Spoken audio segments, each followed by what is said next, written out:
C'est avec un réel plaisir que je vous retrouve tous ce matin à l'occasion de ce premier Conseil des ministres de la nouvelle année 2020. Je voudrais tout d'abord vous exprimer, au nom de la Première Dame et à mon nom propre, ainsi qu'en celui du vice-président, mes sincères remerciements pour les vœux formés à notre endroit. Ces vœux traduisent l'engagement de l'équipe gouvernementale pour le développement socio-économique de notre pays et je m'en félicite. Je voudrais donc en retour vous réitérer mes vœux de bonne et heureuse année 2020 à l'endroit de chacune et de chacun de vous, ainsi que de vos familles respectives, de vos proches et de l'ensemble de vos collaborateurs. Je souhaite que cette année 2020 soit une année de santé, de bonheur, de prospérité pour chacun et surtout de consolidation de la paix pour notre pays. Monsieur le Premier ministre, vous venez de réaffirmer l'engagement et la détermination du gouvernement à œuvrer chaque jour davantage pour l'émergence de notre pays et l'amélioration des conditions de vie de nos concitoyens. D'importants efforts ont déjà été faits dans ce sens depuis 2011 et je vous félicite pour le renforcement de ces actions au cours de l'année écoulée, notamment dans le cadre du programme social du gouvernement.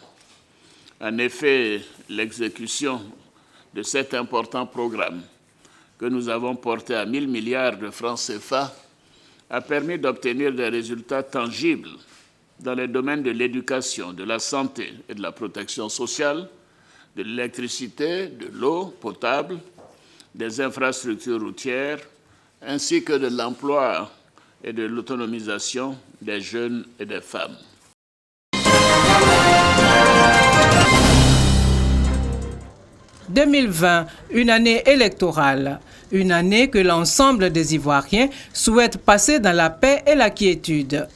C'est en substance le message que les guides religieux et les chefs traditionnels sont venus transmettre au chef de l'État lors de cette cérémonie de vœux de Nouvel An.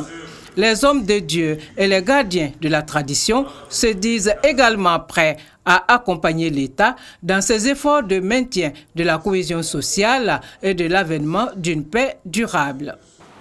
Excellence, Monsieur le Président de la République, soyez assurés de la constante disponibilité des rois et chefs traditionnels à vous accompagner dans la recherche de solutions efficaces et durables pour une Côte d'Ivoire de paix.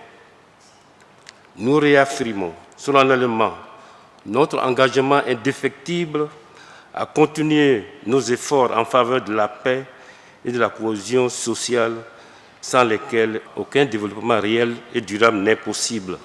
Le Forum des confessions religieuses vous encourage, tout en vous assurant de ses prières, à garder le même dynamisme afin de battre de nouveaux records au plan économique et social et dans le domaine du développement humain et de la lutte contre la pauvreté. Nous vous encourageons à redoubler d'ardeur et de remettre l'ouvrage chaque fois que cela sera nécessaire. Maintenir ce niveau d'avancement du pays et l'améliorer demandera de construire nécessairement un citoyen ivoirien nouveau, avec un esprit nouveau pour qui le bien public et l'intérêt général seront au centre de ses préoccupations. Réconforté par ce soutien, le chef de l'État a assuré les guides religieux et les têtes couronnées de la détermination du gouvernement à garantir la sécurité des Ivoiriens. Le président Alassane Ouattara dit miser sur leur contribution pour bâtir l'Ivoirien nouveau. La construction de l'Ivoirien nouveau qui m'est cher est aussi l'une de vos préoccupations. Je m'en réjouis.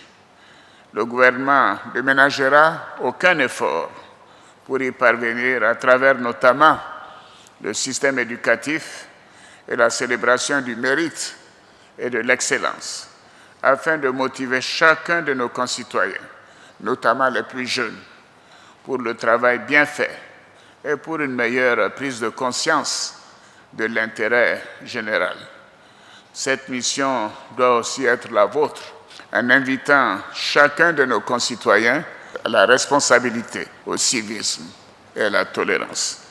À retenir également de ces échanges de vœux le souhait des chefs religieux et traditionnels de voir éradiquer la violence en milieu scolaire, respecter les prix borchands des matières premières et les acteurs politiques jouer la carte de l'apaisement.